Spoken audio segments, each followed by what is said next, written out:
Jennifer continued to cry throughout the process. That was until the daycare assistant gently pushed a pacifier into Jennifer's mouth.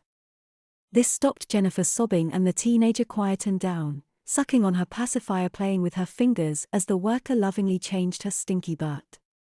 With a dusting of baby powder and a fresh diaper secured, Jennifer was lowered to the floor where she crawled for a few seconds, then sat on her padded bottom and grabbed at her feet. Sarah had woken up and was also sniffling sadly in her crib. The worker plucked her out and stripped her of her wet diaper, changing her efficiently but kindly, then lowered to the floor to be with Jennifer. Molly watched her two friends playing with one another in a truly blissful and happy manner. They babbled to one another excitedly and waved their arms around, giggling.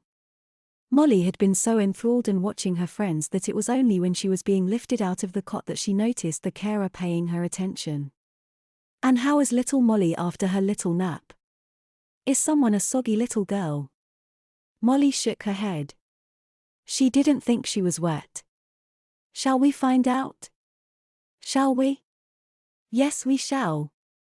Yes, we shall." The carer tickled Molly's tummy and Molly squealed and gurgled in response, loving the tenderness and closeness. She was lowered onto the changing mat and Molly kicked her legs up in the air. The poppers on her overalls were undone, and as the diaper tapes were pulled open, the smell became obvious. Molly had not only thoroughly soaked herself, but she was messy too. Molly couldn't believe she hadn't even realized she was in that kind of state. What a stinker. "Are you a stinker? Are you?" "Yes, you are." The daycare worker talked to her in that happy-go-lucky way that adults reserved for babies. Molly enjoyed this and found herself gurgling happily in response. The carer grinned and tickled Molly's tummy as she lay there on the table exposed. The tickling made Molly wet herself a little bit more, and quickly the assistant pulled the diaper up to stop herself getting covered in baby wee. Molly felt really embarrassed, but she had wanted the real deal, and this was probably as real as it could possibly get. She was stuck being unable to talk at the moment, so she would just have to ride out whatever would happen in the next 18 hours. Still, she did feel pretty mortified that she had just almost peed all over the poor worker. The worker cleaned Molly up and fixed a new diaper on. "There we go, cutie. Now you can play with your friends until your mommy comes to collect you." Molly suddenly felt dread well up in her. Molly's mother was quite cold and distant. She loved her mom, but they would never really be that close. Molly always felt like she disappointed her mother, like she was never good enough for her mother's approval. Mom had always been quite stern, and Molly guessed that Mom's love had gone the day Molly's dad had walked out of the family.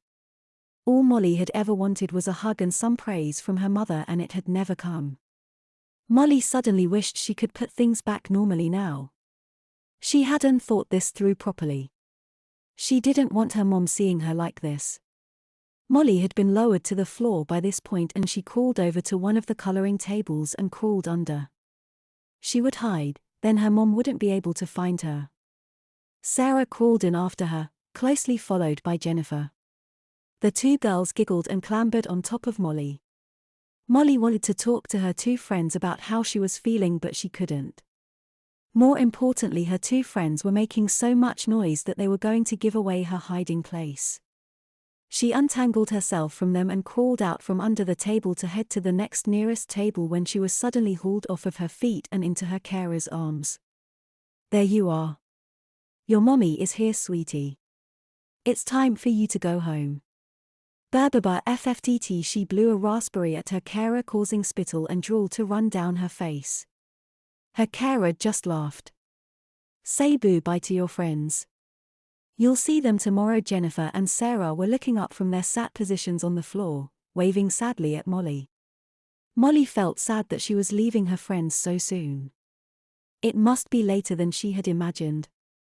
She waved as the worker carried her to the hallway where her mommy waited. There's my little cupcake.